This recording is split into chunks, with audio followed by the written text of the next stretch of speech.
Hello and welcome to another ProShot exclusive interview. I'm Tyler Rains, along with my co-hosts Jigme Kelsang and Thomas Zubris. And on today's episode, we have a very special guest with us. He is a former NHL player, executive, and current broadcaster for TSN and TSN 1050, Dave Poulin. So Dave, thank you very much for taking the time to sit down with us. And how are you and your family doing? My pleasure, guys. Good to join you today. Everybody's good. My three daughters are all in the U.S. Grew up there and all live in their cities there. So it's been such a crazy time for me without being able to cross the border. And the longest I've gone without seeing them in forever. And hopefully we'll get all those things straightened out. Just part of the issues we've dealt with this strangest year that most of us have ever had in our lives. And fingers crossed. It's definitely been pretty tough for us as well. As students, we haven't been able to go back on campus. We've been doing things a lot remotely. So it's been a little bit tough. And that leads me to the first question. So, of course, you've been with TSN for quite a while now. What was the journey like going from being a former player to an executive and then eventually into the role of a broadcaster? Really wasn't with plan at any point. If I take you back to being a player, I had prepared as a player for life after hockey while I was playing. And I had an agent who, after 2 years, said to me, "You're going to law school, MBA school, or you're going to work." And I said, "Excuse me, I'm the captain of the Philadelphia Flyers. We just went to the Stanley Cup Finals. I've got a job." And my agent said, "The average career is 4.2 years. You're halfway done." Which then I had to ask him, "Okay, so you work for me, correct? Is that the way this works?" But it was great advice at the time. And it took me into a world that, I probably wouldn't have entered at any point. And I've always just gone with my gut reaction and opportunities that presented themselves. And I worked for the better part of 7 years in the off season on Wall Street while I was a Flyer and while I was a Bruin. And so that was going to be the route. And then an unexpected call came during the last year of playing in Washington. And that was to go back to my alma mater and to coach at the University of Notre Dame. And I had never thought of coaching at any point. It didn't cross my mind. It wasn't going to be a part of it.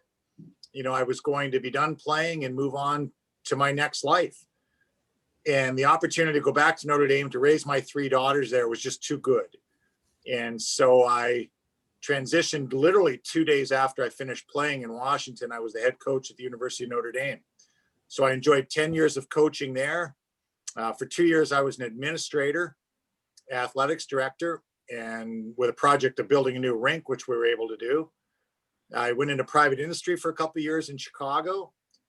During those years, I did work part-time for the Anaheim Ducks as a pro scout and have a Stanley Cup ring from 2007 from those years, which is pretty cool. And then it was an opportunity for an old friend and acquaintance in Brian Burke. When he came to Toronto as the general manager and president, I reached out to him and told him I wanted to get back involved on the pro side of things. And that led to me coming back to Toronto. So 5 years as the vice president of hockey operations with the Leafs, the last 3+ of which I was also the general manager of the Marlies. And then when Brendan Shanahan came in and made wholesale changes in the organization, I really didn't know what was going to be ahead. And I was contacted about coming to work in the media. No real long-term plans at all at that point. I thought, well, I'll tiptoe into it and see what happens there. I talked to both Sportsnet and TSN at the time and made a decision to go with TSN. And it has blossomed now into 6+ years that I've enjoyed immensely, working in different silos. I think the best part for me now is the different avenues I work in. So I do the Leafs panel, which you may be most familiar with for all of the games we have with the Leafs, but I also do color on 34 Montreal games during the year with Brian Mudryk. I have an opportunity to do some Ottawa games as well. And I've done those both color and panel. I've worked on the Winnipeg Jets broadcast and just really enjoy that. And it's very different. Those two things are very, very different. And then the shows, of course, Gino Retta's That's Hockey, which I do on a regular basis. I do Sports Center, and then radio, a whole different aspect of it all. I'll sit in on overdrive when one of the boys is out. I do a lot of Leafs lunch with Andy Petrillo, and then I also have regular hits around the country. I do regular hits in Winnipeg, Ottawa quite frequently, Vancouver. So it's a really an eclectic mix of things that I do. None of them expected by any means, but all have kept me in the world of hockey. That sounds like an amazing experience. I couldn't imagine. That's like so many things rolled into one. That's pretty awesome. That's a great thing. It really is. It's been a labor of love. Obviously, the game of hockey has been so good to me. An undrafted player with no real expectations of playing in the NHL. I went to Notre Dame to get a great education. And then I was going to go on and move on. And things just kept happening. And when I tell people, if I'm talking to a class of any age and they want to talk about skills, and I'll say the best skill I have is the ability to keep going. It's not, that I could skate or that I could shoot or that I could check or any of those. It's, you're going to see a lot of roadblocks along the way. And look at what we've all dealt with in the last 9 months and the unexpected twists and turns. And for you guys at the stage you're at, starting your careers out, you're going to look at it as maybe the most interesting and altering chapter of your lives.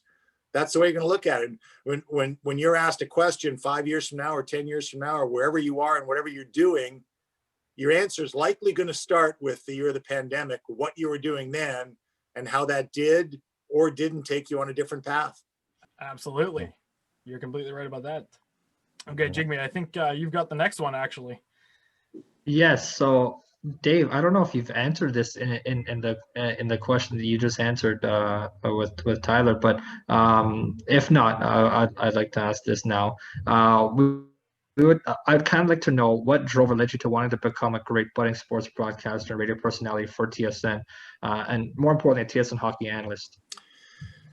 Well, my experiences lend itself to that, but it's not just one of the experiences I've had. And I think when I look at a situation, so if I'm doing a panel and I'm looking at a situation and something happens in a game, and I'm sitting with Bob McKenzie and Jeff O'Neill and James Duthie, my immediate reaction is, how am I going to tell you that story? Am I going to tell it through the eyes of a player? And within that, Jigme, within being a player, am I going to tell it through the eyes of being an undrafted free agent who walked into a room full of Hall of Famers in Philadelphia in the end of the Broad Street Bullies? Or am I going to tell it to you as a young captain in Philadelphia who dealt with, one of the youngest teams in hockey and went to the Stanley Cup Finals twice in 3 years? Or am I going to tell it through the eyes of a veteran player in both Boston and Washington who was looked at, with more of a veteran leadership role? And then, as I'm processing that, I'm going to say, well, wait a second, maybe I want to tell you what the view of a coach would be right here, what it's like to stand behind a bench, to look up and down the bench at numbers and names, how you make a decision on who to put on the ice next, maybe how you're going to match up, or then take it a step further and say, am I going to tell it to you as someone who's sitting upstairs in a manager's role? And, I'm looking at a situation on the ice and I'm evaluating the player short-term, long-term. Is he going to be part of the process moving forward? Do we need to make a change at that position because of something that just happened on the ice? Maybe an injury happened. Maybe we're going to call somebody up from the minors. So I think that's the cool thing for me, Jigme, is to be able to say, I'm going to tell a story, and you're reacting so quickly to how you're processing that, but here's how I'm going to tell it. I'm going to tell it through these eyes, or maybe a little bit of this, or maybe I'm going to give you the coach's perspective and then say, but as a player, here's what I saw.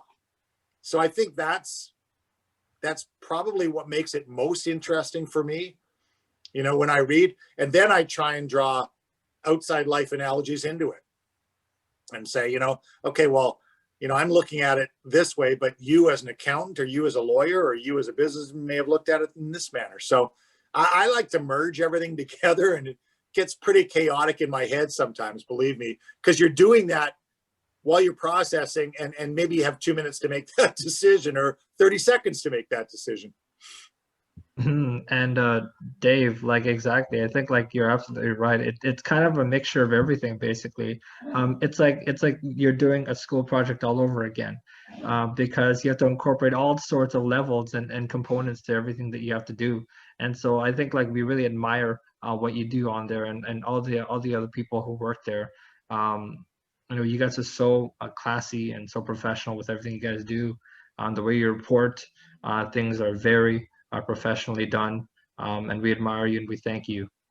Well, I appreciate that, Jigme. Thank you. And it's interesting because when I started on TH2N, which was the late night show. And, we'd watch the games and then we'd have a half-hour show.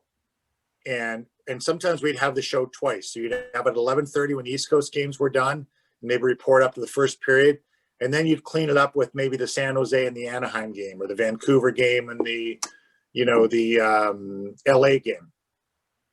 And so in my world at that point, I knew there was a makeup lady because I had to go see her first. And then Glenn Sheeler was my co-host, and Kyle Lawson was my producer, a young producer. He seemed to spend most of his time on his phone, looking at Twitter to see what the world was talking about. And a young associate producer, Paul Medeiros, who was tremendous. And that's all I knew.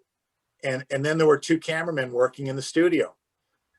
And then one night the show ended and it was late. It was about 2:30. And I walked out in the parking lot and there was this stream of about, I don't know, maybe 16 or 18 or 20 people. I'm like, who are these guys? Like, what do they do? You have no idea what went into the back production of it, what went into everything. And, I didn't know who was talking in my ear. There was, a lady talking in my ear, a director. I had no idea who she was. I probably didn't meet her for the first, I don't even know how long.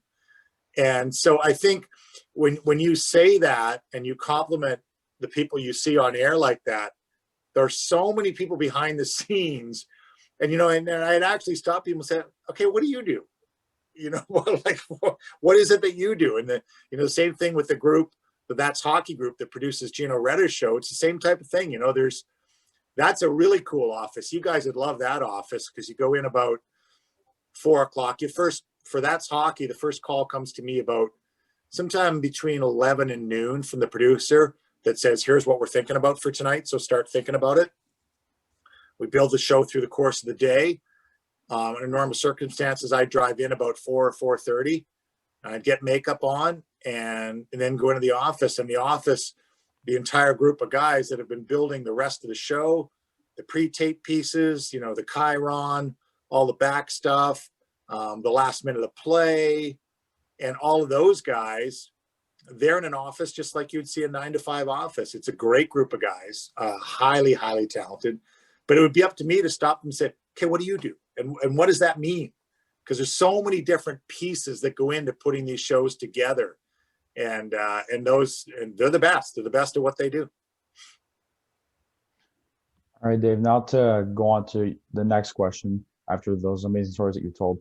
What has your experience been like working at TSN? And do you happen to have, let's say, a favorite memory that you've made within these 6 years that you've been there? The memories, I like, the shows and the panels we do, we take so much pride in. And I remember Jeff O'Neill telling me when I first started, I didn't know Jeff. And, when we started and they put us together on the panel, very, very different careers. They happened at different times. They overlap a little bit, but very different players style-wise and very different experiences. And I remember him telling me the best thing about these two guys being Bob McKenzie and James Duthie, he said they're absolute pros. They don't take a day off. They never mail it in. And it's funny, Jeff now has a segment on Fridays called Mail It In Friday. But he doesn't mail it in. And the shtick being what it is they don't. He said no matter what's happening in the game, it can be 6-1, it can be 1-0, it doesn't matter. They don't mail it in. And so, from an experience standpoint, what stands out is that panel is equipped and ready to go all the time. So it's not one experience. It's the experience that when I go in, I know that I'm playing a game that night and I'm preparing for it. And we go in prepared and we watch games and we put the stories together and we're prepared to do it. The Quizmaster is the brains behind that side of the whole operation, and the much maligned Quizmaster, and who I've known a long time, by the way. And it's the group that makes it work. But from an individual standpoint, the big days are really fun. The days when you get everyone in there, trade deadline, free agent frenzy, and it is chaos in there. And there are, the first time you walk into one of those, you're overwhelmed, because on a normal night, there's 4 of us on a set. There's a couple of producers, there's a sound guy, 4 cameramen, and, there's maybe 12 or 14 people in that studio. Trade deadline, there's 150 people in that studio. Like, it's chaos. It's absolutely chaos. And those days are fun. Getting everybody together, getting Ray in, and because as much as you think we might see each other, we don't see each other a lot. Ray Ferrero and I do different things. We just don't get to see each other live very often. Gord Miller, I work with when I see him on the road. That's the only time I see him. And so I think getting everybody together, if you ask me about an experience, it'd be those days, because everyone's together, and that's pretty cool. That sounds pretty amazing. Yeah, Dave, I mean, when you're talking about free agency and trade deadline, I bet there's a lot of phones ringing and everyone's screaming about, oh, we're going to break this news, we're going to break this news. I mean, how chaotic really is it? Because we don't get to see, as viewers, we don't get to see those behind the scenes of what it's like and what it takes, what the work is like in there. So take us through what the environment is like on those days. Is it chaotic as more than people think it is? Because there's a lot of things that are going wrong, but there's also at the same time things that go right. So what is the environment like? Yeah, I think the key, Jigme, is everybody does their own job. Like, I'm not an insider. I don't want to be an insider. What Bob McKenzie, Darren Drager, Pierre LeBrun, and Frank Saravelli do are very different from what I do. And I know a lot of people. I can pick up the phone and call a lot of people that they can call, but that's not what I do. So my job, to me, is to present it, and I let those guys do what they do. And they're both. I prepare for both days the exact same way, and I have a system. I build a book.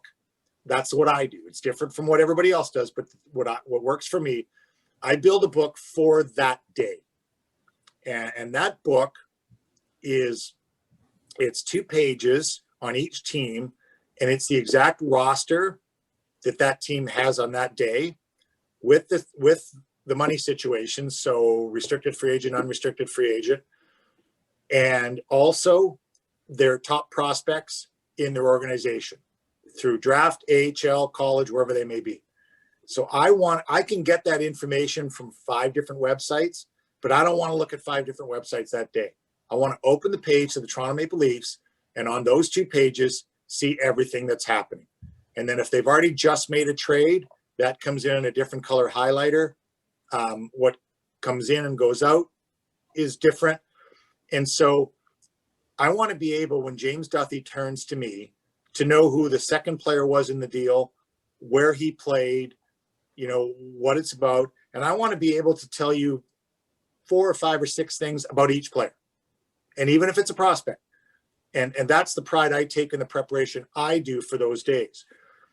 For me, if I'm watching, around trade deadline, and I'm watching Pierre and Drags and Bobby work on breaking a deal, it's unbelievable, because they do it as a team. They don't care who gets the credit. They don't care if it's, Darren Drager that gets the first tweet that says, Taylor Hall is going to Arizona. That doesn't matter to them. The fact is that TSN gets it. And the first time you see that happen, you just look and go, okay, that's pretty cool. Because that's, 3 guys passing the puck, going down the ice, and it doesn't matter who scores. It doesn't. And if there's a 4th guy involved and he doesn't get an assist, that doesn't matter either. The fact that your team scored, that you got the goal, is the important thing. And so I think each guy prepares in a different way. Those guys, through those time frames, man, that is 24/7, guys. They're on those phones. They burn them up. And they all have different relationships with different people. And that's why it works as a threesome. You might say that Drags has his group that he's closer and tighter with. Bobby has his, Pierre has his, and Frank has his. You know, Frank works out of Philadelphia.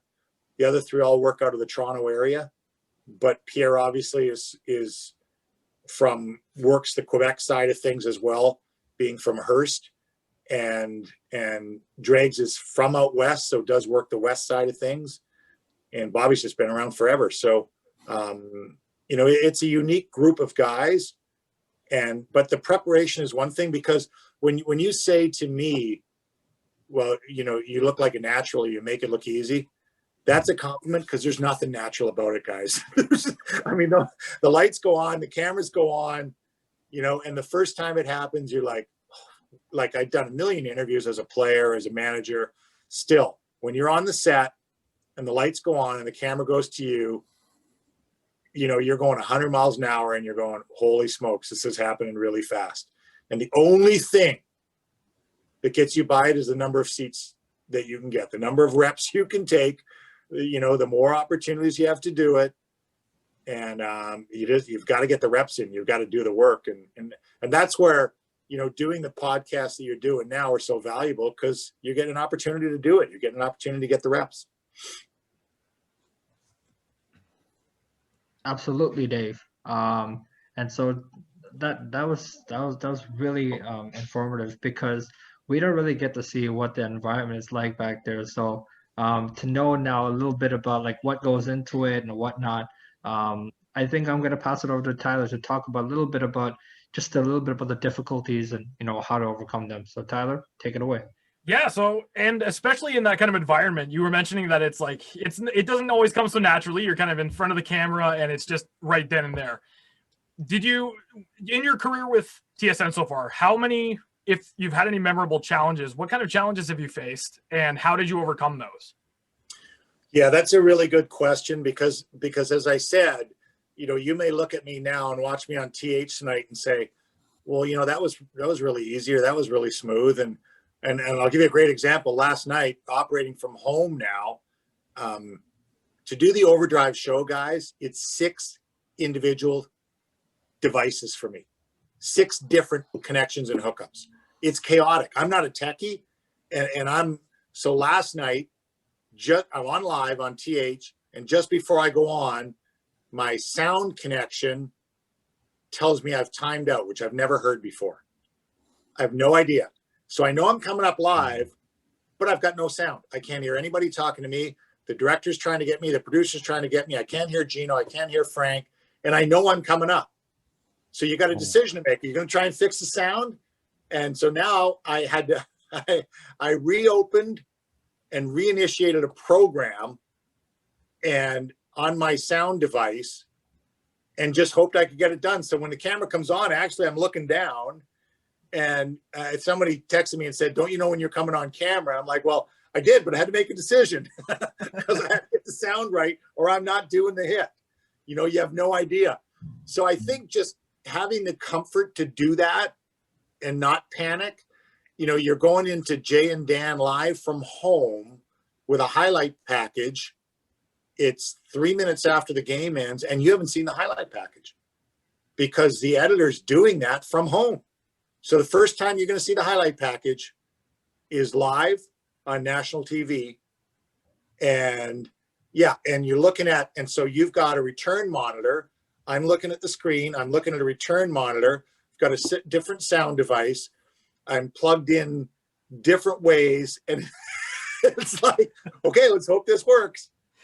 But, you know, once again, now you're 6 years into it. You're more comfortable. If something happens on the show tonight, you may say, okay, well, that makes sense that he wasn't looking at the screen because something happened, you know? And initially for me, Tyler, it was over preparing. It was trying to do too much and be too perfect. And I remember the first night I was on, it was a Marion Hossa Hall of Fame story. And I wrote it. And I wanted to memorize it, so I memorized it. But it was too long to memorize. And you know, I've got a good memory, but it wasn't going to memorize that piece. And so I thought I had it all down perfect. And when it started, I just lost my track. And so when I watched the other guys prepare in different ways, and I probably take more from James than anybody. It's keywords. For me, it's keywords and not a whole sentence. So about Marian Hossa, you know, it was going to be how his chase went on through Detroit and Pittsburgh to try and win a Stanley Cup. And he was in the wrong place both times and finally ended up in Chicago. So it's just writing those words instead of writing that whole story. And, you know, so I'm a big highlighter guy. They make fun of me. I have a book right in front of me here, guys. And, you know, that I'm doing notes. I've got overdrive later today. So I'm doing notes on a New York Mets pitcher. I'm doing notes on the Raptors. And, you know, those things I don't know as much about. So I'm doing homework. And I've got different colored highlighters. They make fun of me. I've got usually 4 types, green, yellow, orange, and pink going. They all mean something different to me. And that's what I do. I do homework. I do research. But I try and do it now in a different fashion. Rather than cram it all in there and memorize it, I get the pieces in there and compartmentalize it and just try and go with that. And that's a really effective way of doing things. It's great that you mentioned the highlighters, because I think a couple of us here also do that as well.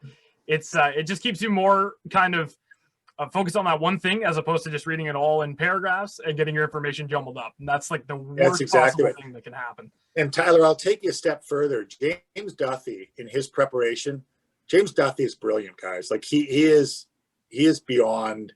It's really interesting. I have my youngest daughter is in education, and really, I'm blessed with 3 brilliant young ladies who are all have, you know, forged ahead in respective fields and in the arts and in education, and all have done, you know, remarkably well in life. And the youngest came in, and she's a funny kid. And you know, she was totally fluent in Russian at the age of 20. At the age of 20, she was working at the U.S. Embassy in Moscow and just operating on a totally different level. So she came into the studio, and I put the headset on her, but I gave her access to all the feeds.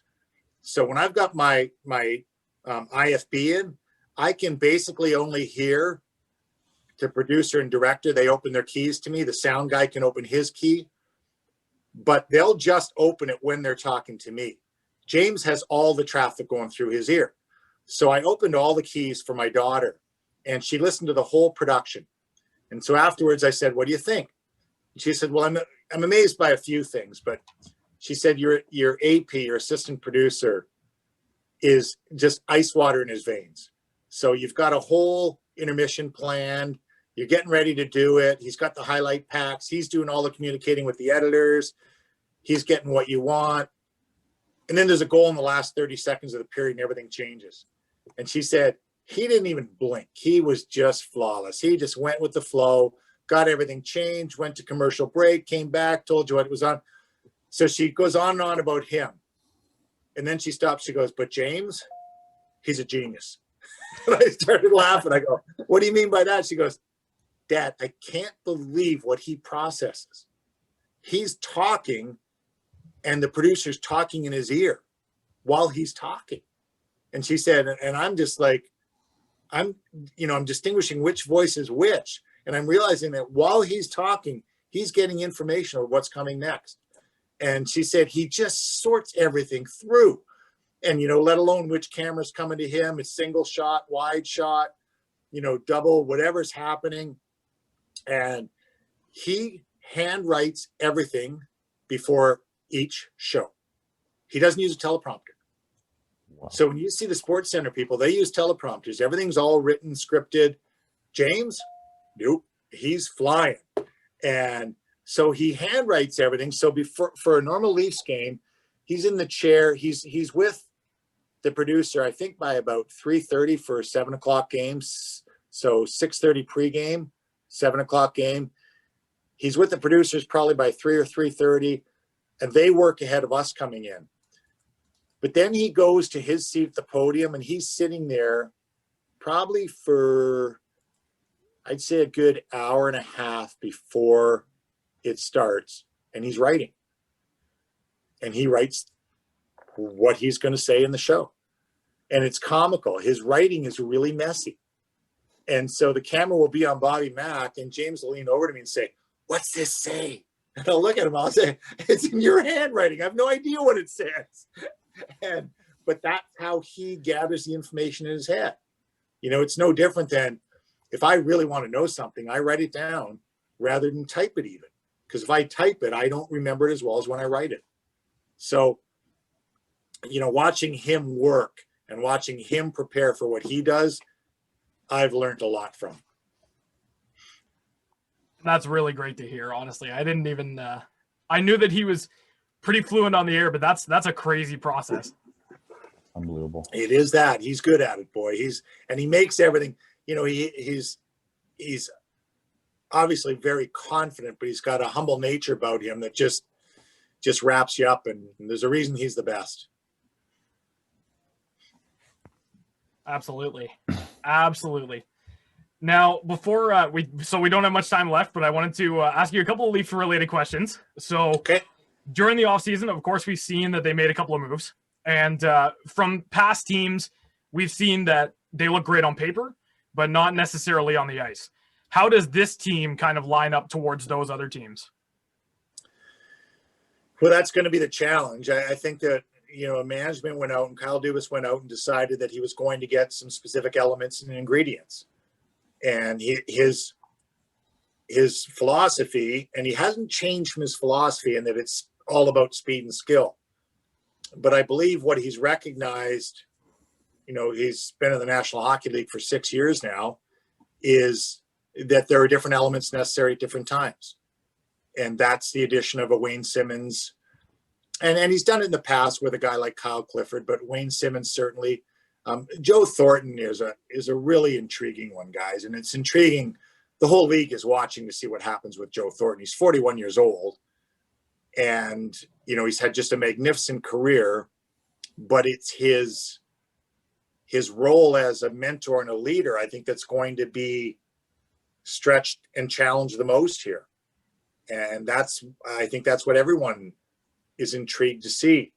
I think they've strengthened the defense. Bogosian was a real good fit in Tampa Bay. And certainly, I think, you know, the questions about Mika Lehtinen, we just don't know. He's 26 years old. He's had success in the Finnish league and in the KHL. The addition of TJ Brody is going to be significant on defense. But I think it's as much, if you put it all together, Tyler, it's the fact that elements have been addressed. And the question is whether they all fit together. And you don't know until you put them all in the blender and see what comes out. And, you know, until they're all on the ice together and they go through situations together, on paper, they've addressed their needs. Probably in a more specific manner than they have in the past. And they just haven't added a player. They've added a Wayne Simmons, you know, and they've added a couple of longer shots in Jimmy Vesey and to a lesser extent, Joey Anderson, just because he's younger. But they've added a lot of different pieces together. So now the question is how will they fit together and how will they fit around the guys that we know are star players? And, you know, nothing will replace that but the time to see it happen. Absolutely. I think we've got time for one more question. I think Thomas has got this one, and Okay. then we'll wrap her up. So the Leafs obviously have an interesting prospect pool, but there's two names in particular I'm interested in, Rasmus Sandin and Nick Robertson, for example. What kind of a role do you see them playing as they're heading into what will likely be their first NHL seasons for them both?